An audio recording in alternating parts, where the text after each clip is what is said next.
पुढे हे सगळे विषय आहेत.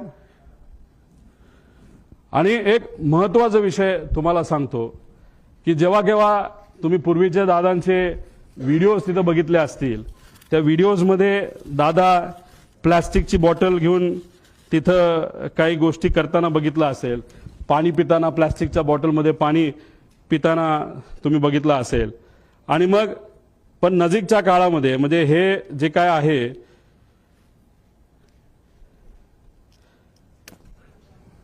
आता हे जे काय झालं ते झालं. ही गोष्ट कदाचित दादांच्या मनामध्ये असावी की कधीही काही होऊ शकतं. त्यामुळे गेल्या काही महिन्यांमध्ये दादा प्लास्टिक बॉटलवरनं दादा अशा बॉटलमध्ये त्या ठिकाणी आले होते. का आले होते, कशामुळे आले होते, ह्याच्यात काय करू शकता येत नाही. म्हणून तुमचे नजीकच्या काळामधले काही महिन्यातले जर तुम्ही त्यांचे व्हिडिओज बघितले, मागे सिक्युरिटीचा अधिकारी असतो उभा, तो सुद्धा त्यांचा विश्वासू, त्याच्या हातामध्ये काचेची बाटली असते. आणि ती काचेची बाटली अशीच नसते, ती बऱ्याच वेळा चेक केलं जातं आणि त्यानंतर त्यांच्या हातामध्ये ती बाटली असायची. मग दादा प्लास्टिक बाटलीवरनं दादा या बाटलीवर का आले असाही प्रश्न पडतो. जेव्हा माझ्या एका मित्राली हेलिकॉप्टर घेतलं होतं, मी दादांना सांगत होतो, दादा माझ्या मित्राला एक हेलिकॉप्टर घेतलंय. म्हणलं चांगला आहे, तो तुझा विश्वासू आहे का? म्हणलं हो आहे. मग त्याचंच हेलिकॉप्टर तू वापर, बाहेरून तू घेऊ नको. आम्ही आत्ताच्या काळामध्ये बरंच काही वेगळं ऐकलेलं आहे. आता ह्याच्यातून ते मला काय सांगण्याचा प्रयत्न करत होते मला तर ते काय माहीत नाही. दादानी त्यांच्या काही जवळच्या लोकांना ज्यांची आर्थिक परिस्थिती बरी आहे, चांगला व्यवसाय आहे, त्यांना सांगून सांगितलं होतं की पुढच्या काही महिन्यांमध्ये तुम्हाला विमान घ्यावं लागेल आणि ते विमान तू घे म्हणजे मला ते वापरता येईल. हे का ते काय बोलत होते कसं काय, शेवटी आत्ता दादांबरोबर झालेले काय सगळे संभाषण हे तिथं माझ्या ध्यानामध्ये त्या ठिकाणी एका टेपसारखे तिथं पळत आहेत, जात आहेत. त्यामुळे काचेच्या बाटलीपासून पार विमान स्वतःचं त्या ठिकाणी असावं, ह्या सगळ्या गोष्टी त्यांच्या मनामध्ये का होत्या हे आज तरी आपल्या सगळ्यांना त्या ठिकाणी विचारता येणार नाही. फक्त एवढंच आहे, माझा काका, आमचे नेते, आमचे दादा आज आमच्या सर्वांच्या मध्ये नाही आहेत. पण ते का नाहीत, कशामुळे झालं, कुणी केलं, जर केलं असेल तर कसं घडलं, का केलं गेलं याची माहिती मला नाही तर अख्ख्या महाराष्ट्राला त्या ठिकाणी माहिती पाहिजे. कारण का आम्ही आमच्या दादाला, आमच्या काकाला आम्ही मिस करतो. आणि नक्कीच मी एक तुम्हाला सांगतो, जर अशा पद्धतीने आपण जर इन्व्हेस्टिगेशन केलं तर सत्यमेव जयते, आपल्याला विजय या रिसर्चच्या बाबतीत नक्कीच त्याला यश आल्याशिवाय राहणार नाही असं आमच्या सगळ्यांचं त्याच्यामध्ये मत आहे. त्यामुळे या रिलेटेड राजकीय कुठलाही प्रश्न आजच्या दिवशी तिथं घेतला जाणार नाही. राजकीय प्रश्नांबाबत आणि राजकीय विषयांबाबत 12 तारखेला कुठं आणि कशी प्रेस तिथं घेणार आहे याबद्दलची माहिती आज संध्याकाळी आपल्या सर्वांना सोशल मीडियाच्या माध्यमातून मी नक्कीच सांगेल. तुम्ही ठरवा सगळ्यांना एकसाथ बोलायचं आहे का एक एक बोलणार आहे तर मला बोल.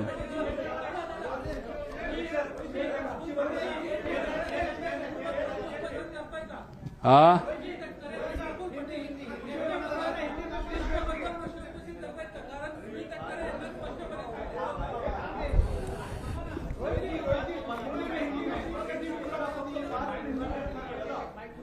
तुम्ही ठरवा.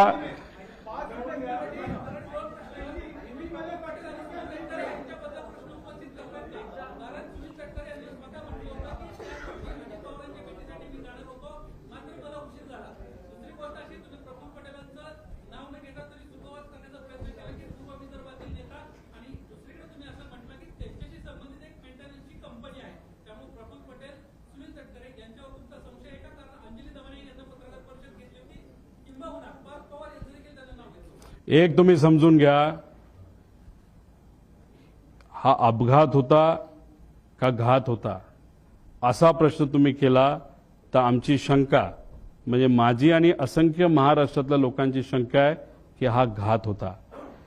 आता तुम्ही जर प्रेझेंटेशन बघितलं असेल तर 60-70 पानाचं मी प्रेझेंटेशन केलं. एक एक गोष्ट जी घडली, कशी घडली, कोण बैठकीला आलं होतं, कोणाचं विमान होतं, कोणाचं काय होतं, जी जी काय माहिती आमच्यापर्यंत आली ती माहिती ही तुमच्यापर्यंत पोहोचवलेली आहे. या प्रेझेंटेशनच्या माध्यमातून यांच्यावर ऑब्जेक्शन घेतोय, शंका घेतोय का त्यांच्यावर शंका घेतोय असं अजिबात कुठंच नाही. मी वस्तुस्थिती तुम्हाला सांगितली.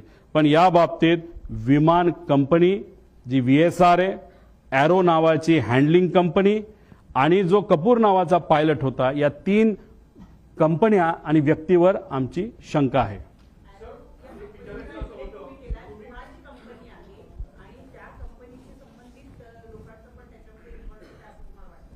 या पुऱ्या डिस्कशनमध्ये तुम्ही बघितलं असेल, एरो नावाच्या कंपनीने VSRचं हे विमान हायर केलं होतं.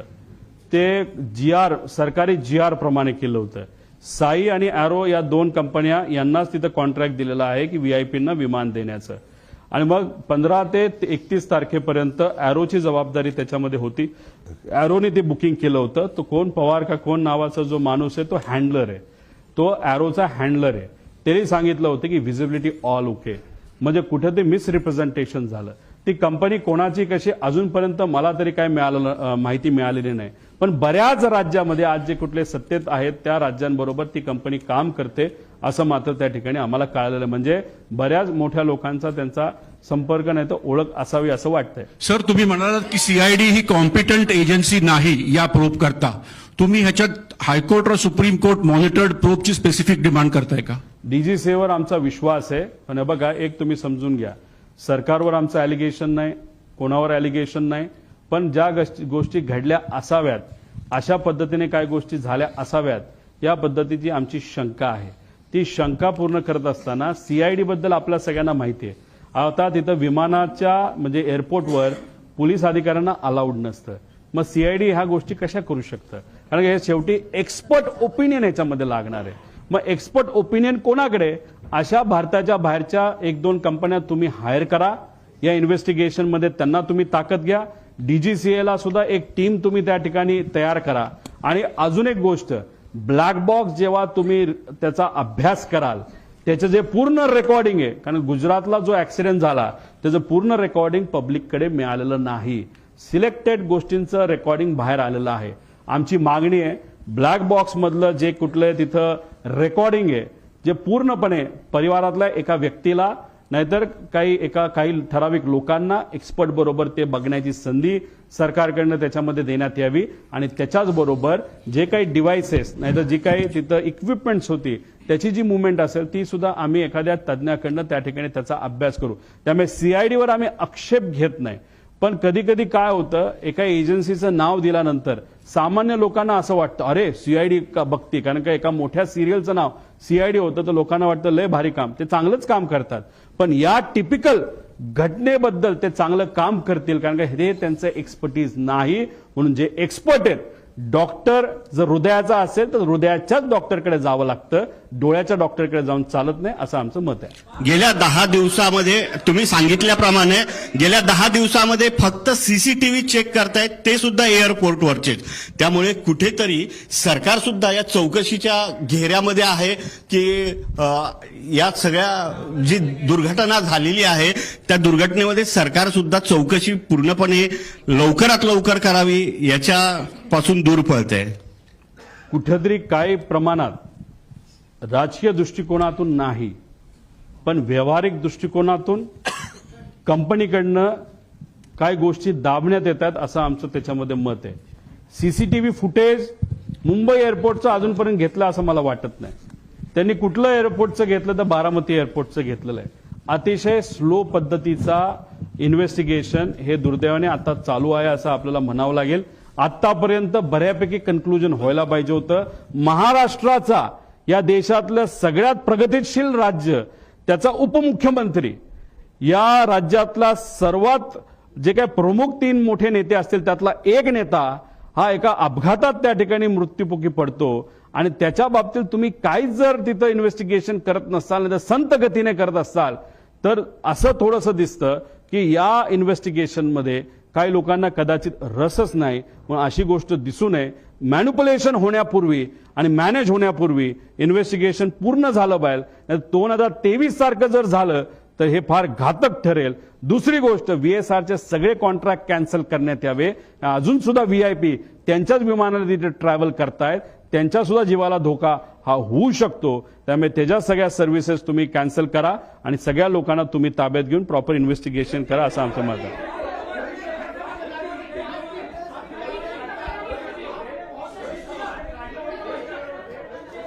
या बाबतीतलं माझ्याकडनं एक पत्र हे नक्कीच आम्ही दिल्लीला DGCA त्या ठिकाणी देऊ, मंत्री महोदयांना देऊ आणि एक विनंती करू की ज्यांच्या कोणाकडे इन्व्हेस्टिगेशन आहे, म्हणजे CID करत असलं ते अथॉरिटी ही वेगळी आहे, त्यांना सांगून इंटरनॅशनल लेवलच्या काही कंपन्या आपल्याला घेता येतात का हे त्या ठिकाणी आपल्याला बघावं लागेल. आणि आज आम्हाला असं कळतंय की अजितदादांच्या पक्षाकडनं सुप्रियाताई आपलं सुनीता वहिनी काकींच्या मार्गदर्शनाखाली अमोल मिटकरी आणि काही ठोंबरेताई आणि काही लोक बाबा पाटील हे सगळे CM साहेबांना भेटले होते.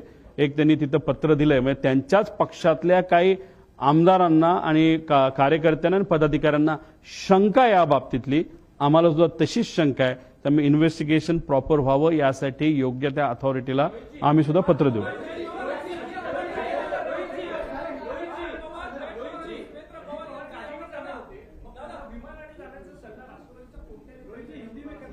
मगाशी तुम्हाला सगळं मी त्या ठिकाणी सांगितलेलं आहे. कुणी काही सल्ला वगैरे त्या ठिकाणी दिला नसेल, पण लेट का झालं हे फक्त मी तुम्हा सर्वांना सांगितलं. तुम्ही सगळेच एक साथ बोलता, मला कसं कळणार आहे?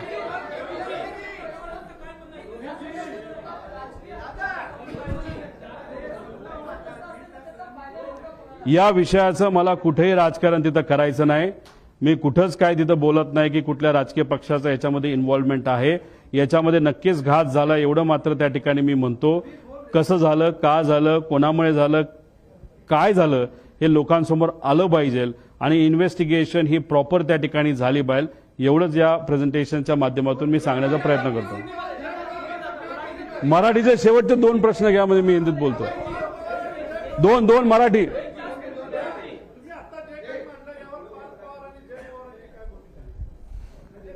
त्यांच्याशी बेसिक चर्चा करत असताना काही प्रमाणात त्यांना सुद्धा शंका आहे आणि शंका असल्यामुळे अमोल मिटकरी गेले ना CM कडे.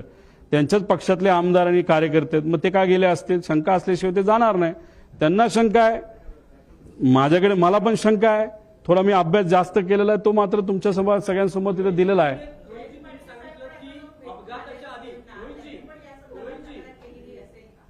नाही, या बाबतीतलं मला काय माहीत नाही, कारण मी अजून कोणाच्याच संपर्कात नाही.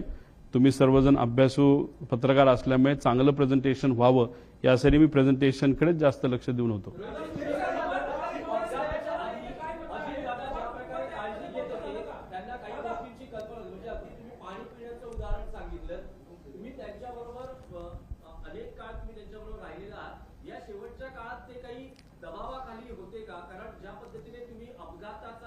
संशय व्यक्त करतात, काही तुम्हाला त्यामागे घातपातामागे काही वाटतंय का की कोणी असू शकतं किंवा काय कारण प्राथमिक अंदाज असू शकतो? अजितदादांवर दबाव टाकणं तसं सोपं नव्हतं. लढवया नेता त्याच्यामध्ये होते ते, पण काळजी नक्कीच ते तिथे घेत होते. मी फक्त एक उदाहरण सांगितलं, त्याच्या मागचं कारण मला माहीत नाही. प्लॅस्टिकच्या बॉटलमध्ये टॅम्परिंग होऊ शकतं, त्या पाण्यामध्ये काही मिक्स केलं जाऊ शकतं, म्हणून त्यांनी ती बॉटल प्लास्टिकवरनं ग्लास बॉटलकडे ते तिथं वळले. हेलिकॉप्टरच्या बाबतीत मी माझा स्वतःचा अनुभव तुम्हाला तिथं सांगितला. म्हणजे काळजी कुठं ना कुठे ती त्या ठिकाणी ती होती. पाण्याच्या बाबतीत त्यांनी ॲक्शन नक्कीच तिथं घेतली. जर त्यांच्या मनामध्ये विमानाच्या बाबतीत सुद्धा जर शंका होती तर तिथं जर वेगळी ॲक्शन त्यांनी घेतली असती तर दादा आज आपल्याबरोबर असते.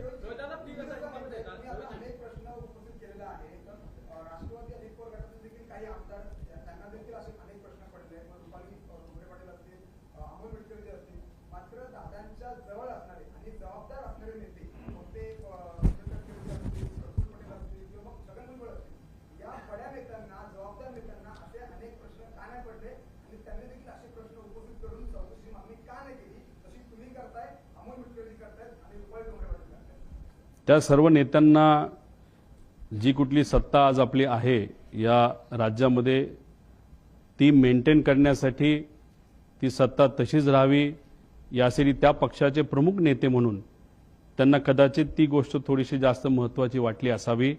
आणि हीच गोष्ट करत असताना कुठेतरी मेन विषयाकडे लक्ष न जाता दुसऱ्याच विषयाकडे त्यांचं लक्ष गेल्यामुळे कदाचित काकींची इच्छा नसताना सुद्धा शपथविधीला सुद्धा काही प्रमाणात घाई ही त्यांच्याकडनं तिथं झाली. सगळ्यांच्या प्रायोरिटी आणि महत्त्वाच्या गोष्टी वेगळ्या असतात. आम्ही आज दुःखात आहोत. आम्हाला माहिती पाहिजे की काका आमचे दादा हा जो ॲक्सिडेंट झाला तो कशामुळे झाला ही आमची प्रायोरिटी आहे, हे आमच्यासाठी महत्त्वाचं आहे. आणि हीच गोष्ट काकींसाठी सुद्धा महत्त्वाची आहे, पार्थ आणि जयला पण महत्त्वाची आहे. पण ह्या नेत्यांना काय महत्त्वाचं आहे हे मी सांगण्यापेक्षा गेल्या 13 दिवसामध्ये लोकांनीच बऱ्याच काही गोष्टी तुमच्या माध्यमातून बघितलेल्या आहेत.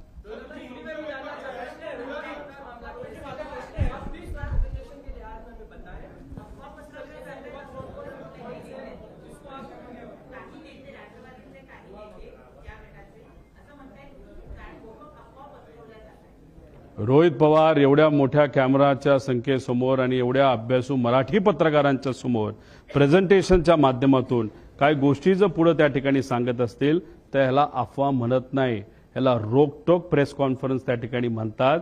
आणि त्यांच्यात आणि आमच्यात हाच फरक आहे. ते काय काय म्हणेना आम्हाला काही घेणं देणं नाही. ते जे कुठले नेते असतील 4-5 त्यांचा पक्षच वेगळा आहे आणि आमचा पक्ष वेगळा आहे. काका मात्र आमचे त्या ठिकाणी गेलेले आहेत. त्यामुळे काकांच्या बाबतीत काय घडलं हे मला तरी माहिती पाहिजे, त्यांना माहिती नको असेल तर तो त्यांचा विषय आहे.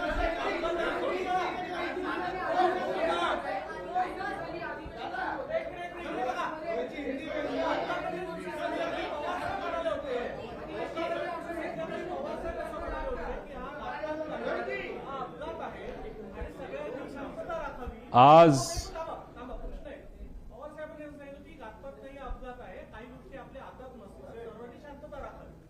तर पवार साहेबांच्या म्हणण्यापासून वेगळा असं तुम्ही अभ्यास केला म्हणून हे म्हणणं झालंय का? नंबर 1.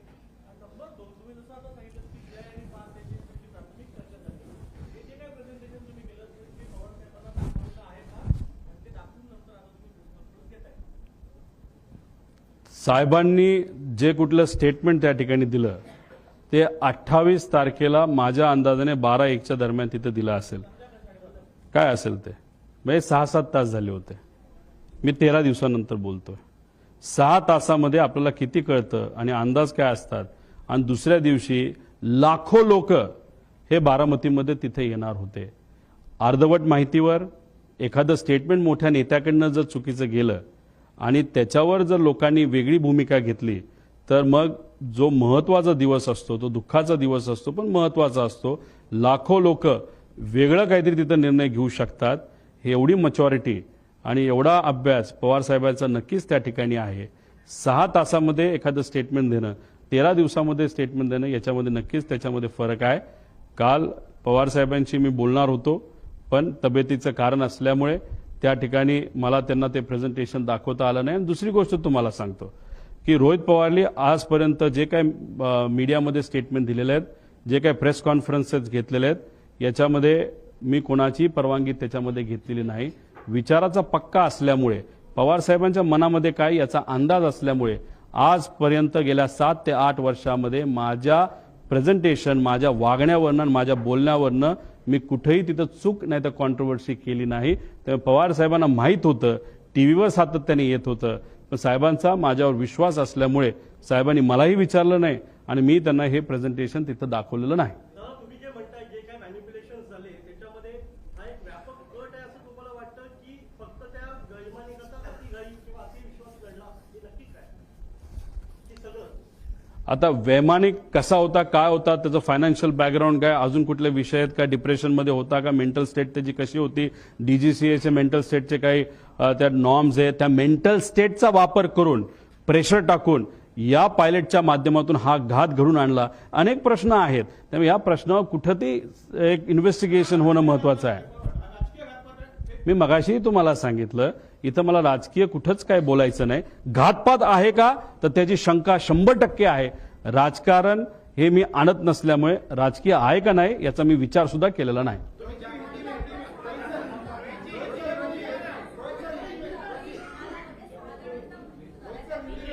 तो 6चा जो आकडा होता तो चुकीचा होता. त्याच्यामध्ये कॅल्क्युलेशनमध्ये चूक झाली. तो जो मेन रिपोर्ट असतो की किती लोक त्या विमानामध्ये आहे तो रिपोर्ट आमच्याकडे आहे. त्यामुळे उगाच दाखवायचं आणि प्रेझेंटेशन लांबवायचं म्हणून नको त्या गोष्टी याच्यामध्ये दिलेल्या नाहीत. त्यामुळे त्या 6च्या आकड्याला कुठंच काही महत्व नाही.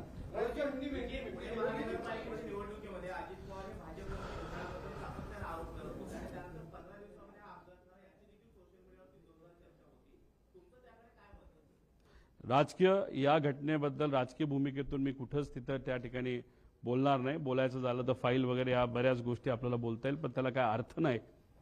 कारण सरकारमध्ये असणारे सर्व नेते जे आज सत्तेत आहेत त्यांची सुद्धा नक्कीच इच्छा असावी ही घटना घडली कशी आणि उद्या घडू नये याच्यासाठी सुद्धा त्यांनी काय करावं या बाबतीत लक्षात इथं घ्यावी.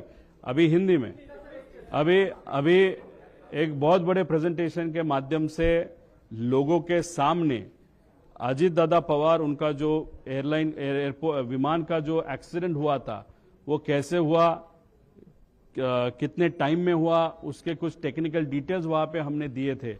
अभी बहुत ज्यादा डिटेल में अभी बात नहीं कर पाऊंगा, लेकिन इसमें 3 विषय है. एक तो जो VSR नाम की कंपनी है वो जिस तरीके से ऑपरेट करती है उसमें बहुत सारे इश्यूज है, बहुत सारे शॉर्टकट्स ये कंपनी वहां पे इस्तेमाल करती है, मेंटेनेंस में बहुत सारे इश्यूज है. त्यामुळे ये विषय में इन्वेस्टिगेशन करते वक्त VSR इस कंपनी को प्रॉपरली इन्वेस्टिगेट करने की जरूरत है. यूरोपियन जो एविएशन एक एजेंसी है उन्होंने VSR को बैन किया है.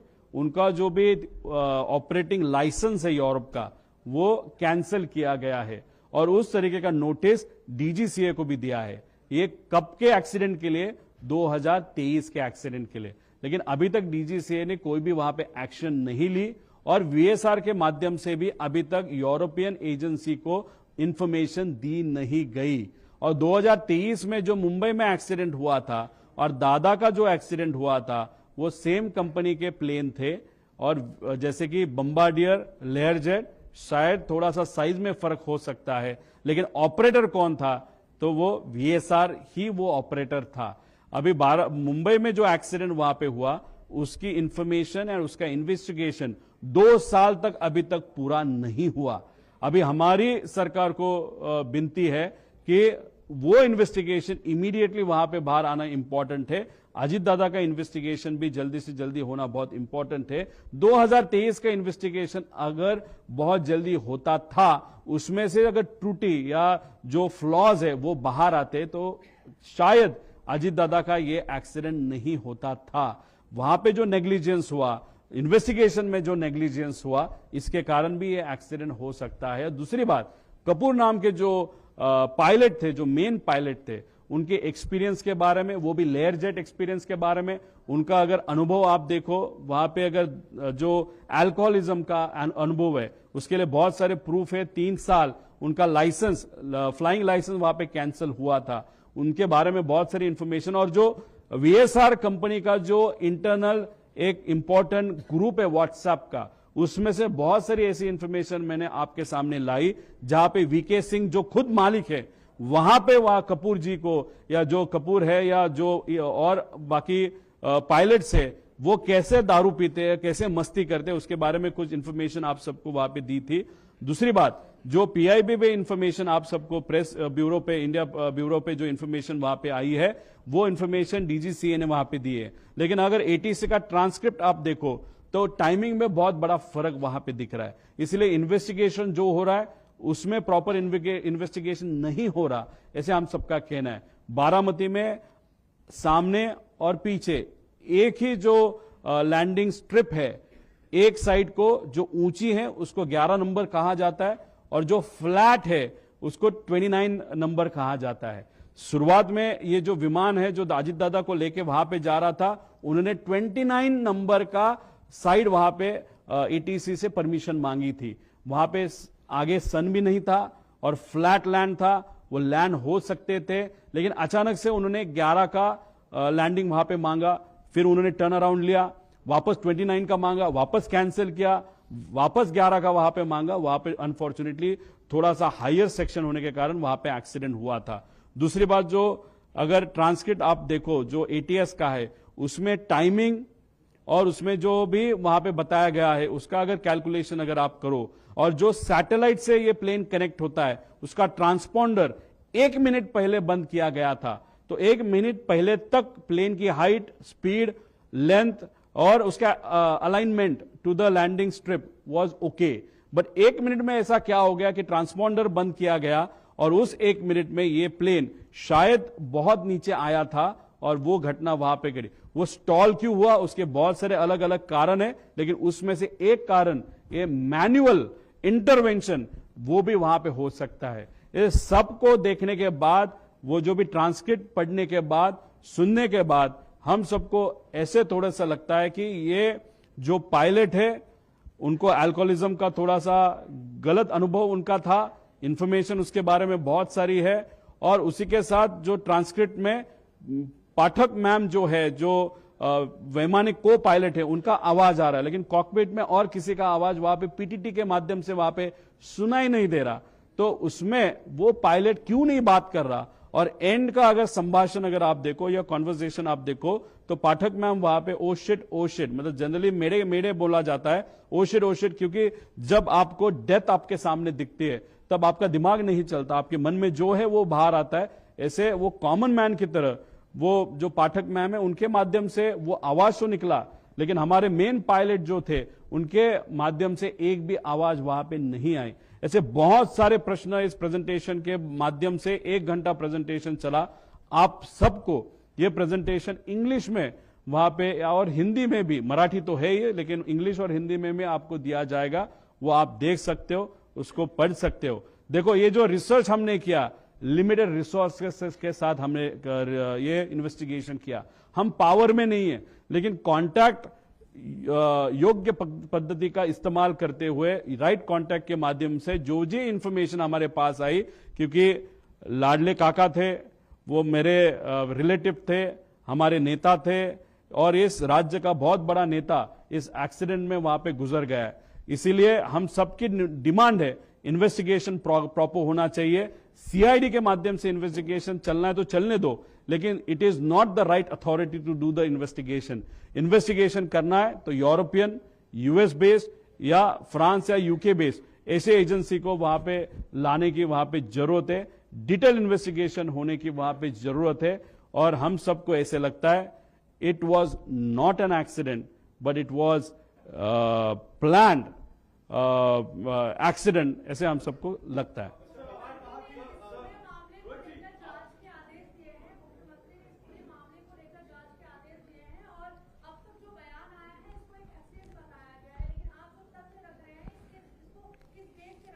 मैडम, अगर मुझे हार्ट में पेन हो रहा है, चेस्ट में पेन हो रहा है, तो मैं हार्ट के डॉक्टर के पास जाऊंगा, मैं आंखों के डॉक्टर के पास नहीं जाऊंगा। महाराष्ट्र सरकार ने जो इन्वेस्टिगेशन एजेंसी वहां पे दी है वो सीआईडी दी है। सीआईडी को प्लेन के बारे में क्या मालूम है? सीआईडी को प्लेन के टेक्निकल डेटा के बारे में क्या मालूम है? अगर दिल्ली में कुछ विषय है, उसका ऑफिस दिल्ली में वीएसआर का, तो दिल्ली में सीआईडी जा सकती है क्या? तो हम सबका कहना है कि सिर्फ सीआईडी देने के लिए मत दो, टेक्निकल प्रॉपर इन्वेस्टिगेशन एजेंसी होने की जरूरत है। आप डीजीसीए के माध्यम से इन्वेस्टिगेशन करो, लेकिन हम सबकी मांगनी है फ्रांस, यूके या यूएस बेस्ड जिसके नाम मैंने वहां पे दिए थे, उनके माध्यम से भी ये इन्वेस्टिगेशन होना चाहिए।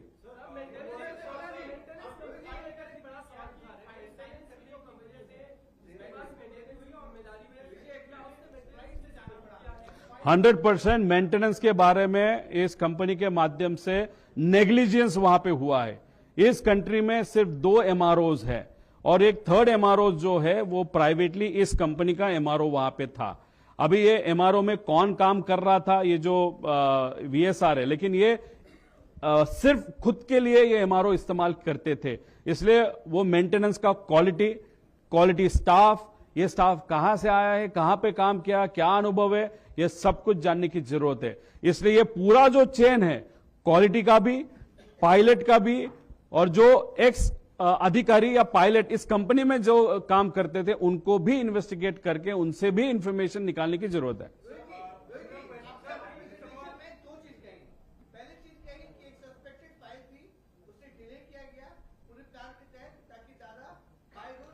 सर, मैं आपको कहना चाहता हूं, प्लानिंग ब्लिनिंग वहां पे मैं कुछ बोला नहीं था। मेरा कहना इतना ही है, अगर दादा का प्रेफरेंस अगर आप देखो तो उनका प्रेफरेंस रोड ट्रैवल होता है।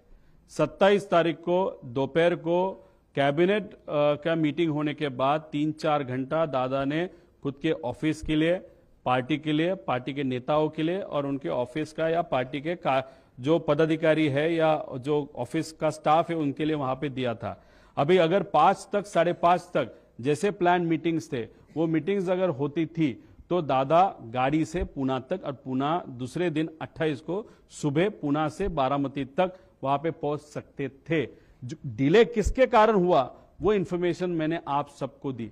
It is just an information, that is not an allegation, please note.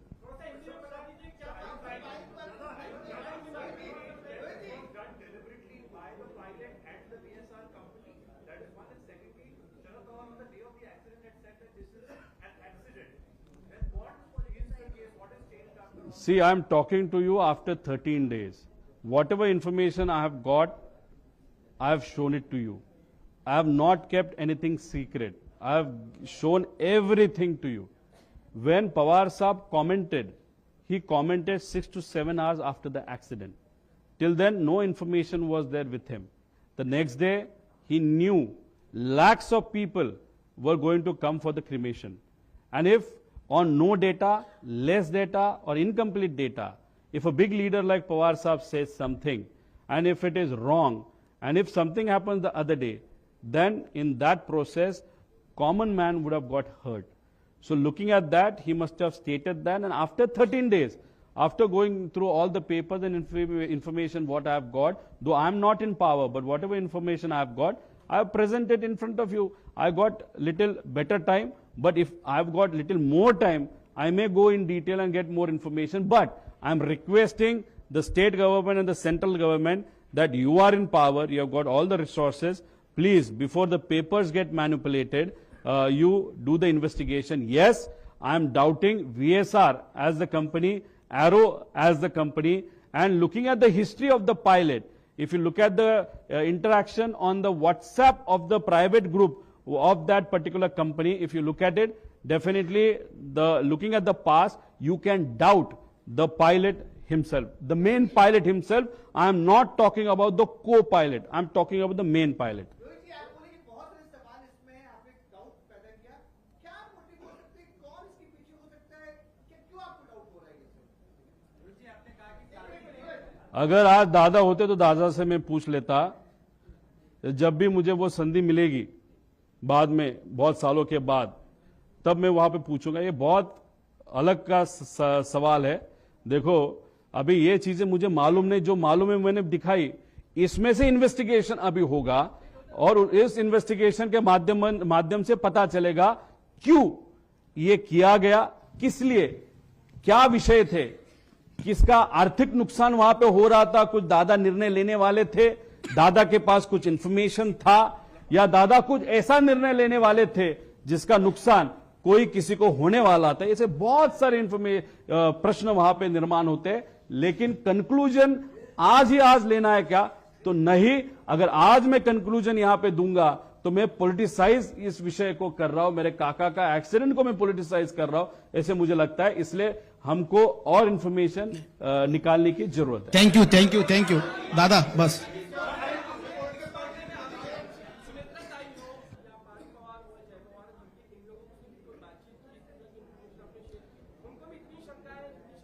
देखो, आज अमोल मिटकरी, बाबा पाटिल, फिर ठोमरे ताई और कुछ उनके जो पदाधिकारी, मुझे अमोल मिटकरी तो आमदार है, वो हमारे पक्ष के आमदार नहीं है, वो अजीत दादा के पक्ष के आमदार है। वो खुद मुख्यमंत्री साहब के यहाँ पे गए थे। अभी डेफिनेटली उनके पक्ष में भी चर्चा है, तो उन्होंने पार से पूछा होगा, उन्होंने काकी से पूछा होगा, फिर उन्होंने सीएम के पास वो गए होंगे, तो डेफिनेटली उनके इसमें भी चर्चा चालू है। और दूसरी बात, ये प्रेजेंटेशन मैंने इनको दिखाया कि उनको दिखाया? ये प्रेजेंटेशन मैंने और मेरी टीम ने बनाया, इसलिए मेरे को किसी को दिखाने की जरूरत नहीं। जो मुझे लगा वो यहाँ पे लोगों को वहां पे मैंने दिखाया।